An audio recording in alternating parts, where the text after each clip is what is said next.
Pada suatu ketika, di saat bis Prapto ingin memasuki terminal Pekalongan,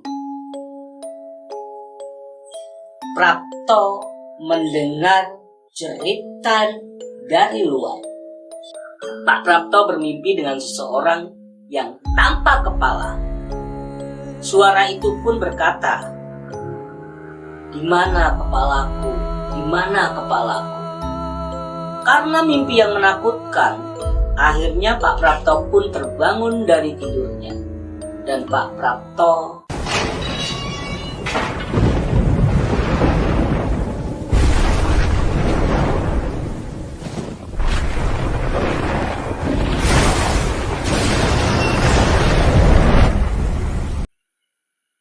Assalamualaikum warahmatullahi wabarakatuh. Kembali lagi bersama saya Dewo Ruci di channel Kisah Misteri. Kali ini saya akan membawakan sebuah kisah yang berjudul Arwah Gentayangan Akibat Ditabrak Bis. Sebelum kita memasuki alur ceritanya, alangkah baiknya buat sahabat-sahabat misteri dimanapun kalian berada, jangan lupa untuk like, comment, share, dan subscribe agar saya lebih semangat lagi membawakan kisah-kisah misteri di seluruh Nusantara.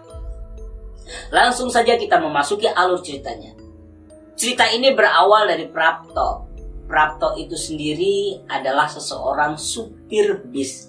Tapi sebelum Prapto itu bekerja menjadi supir bis, dia menjadi kenek dulu. Prapto adalah lulusan dari SMA. Dia tidak melanjutkan sekolahnya lagi. Akibat orang tuanya tidak bisa membiayai Prapto. Akhirnya mau tidak mau, Prapto harus bekerja. Singkatnya, Prapto diajak oleh omnya, yaitu menjadi kenek bis. Karena Prapto belum bisa menyupir, maka Prapto menjadi kenek. Karena Prapto sangat rajin dan gesit, makanya omnya menawarkan Prapto untuk belajar menyupir bis. Tentunya Prapto belajar menyupir itu di terminal ketika bisnya sedang tidak beroperasional. Di situ omnya juga mengajarkan Prapto untuk bisa menyupir bis. Karena Prapto sangat giat sekali latihan, makanya Prapto sangat cepat sekali bisa membawa bis. Tetapi Prapto belum berani membawa bis itu dari kota ke kota. Suatu ketika, 2 tahun pun berlalu. Akhirnya Prapto benar-benar ahli membawa bus. Dan omnya menyarankan agar Prapto daftar menjadi supir bus. Prapto pun tertarik karena Prapto sekarang sudah benar-benar bisa menyupir bis. Akhirnya Prapto melamar menjadi salah satu supir bis. Di sini saya tidak mau menyebutkan bis PO dari mana karena seseorang ini tidak mau menyebutkan dari mana asal bisnya. Akhirnya Prapto diterima di salah satu PO bis. Dan Prapto pun mulai diberikan bis. Tujuan jurusan bis yang dipakai oleh Prapto yaitu Pekalongan, Jakarta. Begitu juga baliknya dari Jakarta ke Pekalongan. Pekerjaan Prapto ini dijalaninya setiap hari. Prapto hanya libur seminggu sekali. Dan liburannya Prapto untuk bersama keluarga. Nah, disinilah kisah misteri itu mulai terjadi. Pada suatu ketika, di saat bis Prapto ingin memasuki terminal Pekalongan, Prapto mendengar jeritan dari luar. Kurang lebih jeritan itu berbunyi, "Stop, stop, ada orang terlindas." Hanya menyisakan tubuhnya saja, tetapi kepalanya benar-benar hancur terlindas bis. Prapto pun heran, kenapa Prapto bisa menabrak seseorang? Seharusnya jika Prapto menabrak seseorang, tentunya Prapto akan merasakan adanya benturan. Dan anehnya lagi, bisnya sama sekali tidak terlihat lecet sedikit pun. Tak lama berselang dari kejadian ini, akhirnya polisi pun datang dan menginterogasi Prapto. Selama 3 jam Prapto diinterogasi oleh polisi. Polisi pun berkata, "Apakah Anda menabrak seseorang?" Prapto pun menjawab, "Sepertinya saya tidak melihat ada orang yang tertabrak di bis saya, Pak." Jawabnya Prapto. Dan polisi pun bertanya lagi, "Memang Anda tidak merasakan ada benturan?" Prapto pun menjawab, "Tidak, Pak, sama sekali tidak." Polisi pun bertanya kembali, "Atau jangan-jangan mayat itu sudah tertabrak oleh bis sebelumnya?" Prapto pun menjawab, "Kemungkinan, Pak, tapi setahu saya bis yang saya bawa benar-benar tidak ada benturan sama sekali, dan penumpang pun tidak merasakan bahwasanya bis ini melindas salah satu kepala seseorang." Ketika bisnya dicek oleh polisi, ternyata memang benar bahwasanya tidak ada lecet sedikit pun akibat benturan badan atau benturan tembok. Kisah ini masih membingungkan bagi Prapto dan polisi setempat. Begitu juga dengan pengurus salah satu bis. Akhirnya tak lama salah satu pengurus bis itu pun datang untuk menjemput Prapto akan menyelesaikan kejadian ini. Setelah dicek, dan anehnya orang yang dilindas pun tidak tahu menau di mana alamat orang itu tersebut. Dan orang yang dilindas pun tidak tahu dia berasal dari mana. Akhirnya pihak rumah sakit menguburkan mayat itu di pemakaman umum tanpa dihadiri oleh salah satu keluarga. Semua masalah pun sudah selesai antara Pak Prapto dan kepolisian. Akhirnya bis itu pun bisa dikeluarkan dari kantor polisi, dan bis itu pun bisa keluar dari kantor polisi dan bisa beroperasi kembali. Keesokan harinya, ketika Pak Prapto sedang berada di rumah, Pak Prapto bermimpi dengan seseorang yang tanpa kepala. Suara itu pun berkata, "Di mana kepalaku? Di mana kepalaku?" Karena mimpi yang menakutkan, akhirnya Pak Prapto pun terbangun dari tidurnya. Dan Pak Prapto sangat ketakutan.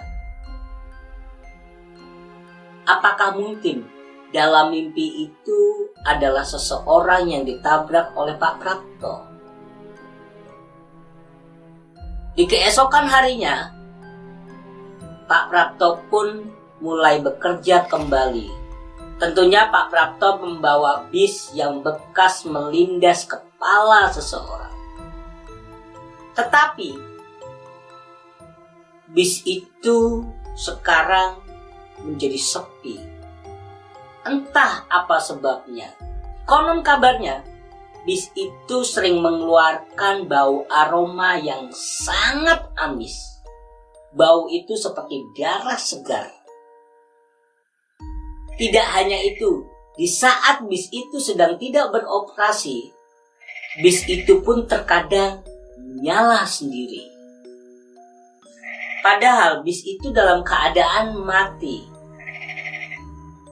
Suatu ketika pun pernah terjadi keanehan kepada bis itu. Di saat malam hari, bis itu selalu mengeluarkan kata-kata rintihan seseorang meminta tolong. Tidak hanya itu, di saat bis itu menarik penumpang pun langsung turun, seolah-olah penumpang itu tidak mau menaiki bis itu. Alasannya karena bis itu mengeluarkan bau amis. Pak Prapto pun bingung apa yang harus Pak Prapto lakukan. Karena Pak Prapto benar-benar tidak tahu menahu tentang apa yang terjadi kepada bisnya. Akhirnya Pak Prapto pun melaporkan kejadian ini kepada pengurus salah satu bis. Dan pengurus salah satu bis pun mengecek apa yang terjadi kepada bisnya Pak Prapto. Dan kenapa bisnya Pak Prapto tidak pernah mendapatkan penumpang sama sekali. Akhirnya Pak Prapto pun melaporkan kejadian ini kepada salah satu pengurus bis. Kenapa bisnya Pak Prapto sangat sulit sekali mendapatkan penumpang. Dan pengurus bis pun langsung mengecek bus yang dibawa oleh Pak Prapto. Ternyata ada sesuatu yang tidak beres di dalam bis itu. Karena kebetulan salah satu pengurus bis itu pun tergolong orang indigo. Pengurus itu pun menceritakan bahwasanya di dalam bis itu ada sesosok makhluk tanpa kepala. Dan dia selalu mengganggu seseorang yang ingin menaiki bis itu. Hingga menjadikan lebih baik bis ini dicuci saja pakai kembang dan lalu kita bikin selamatan di dalam bis ini. Pak Prapto pun menuruti kata-kata dari salah satu pengurus bis itu. Di saat malam harinya, ketika bis itu ingin dimandikan pakai kembang, Pak Prapto pun melihat sesosok makhluk tanpa kepala. Makhluk itu berdiri persis di samping bis. Karena Pak Prapto sendirian, akhirnya Pak Prapto pun lari ketakutan. Tetapi di saat Pak Prapto ingin lari, makhluk itu tiba-tiba sudah berada di depan Pak Prapto. Begitu terkejutnya Pak Prapto melihat makhluk tanpa kepala. Dan makhluk itu pun berkata kepada Pak Prapto, "Mas, tolong saya, di mana kepala saya?" Pak Prapto pun menjawab, "Maaf Mas, maaf, tolong jangan ganggu saya di sini hanya bekerja."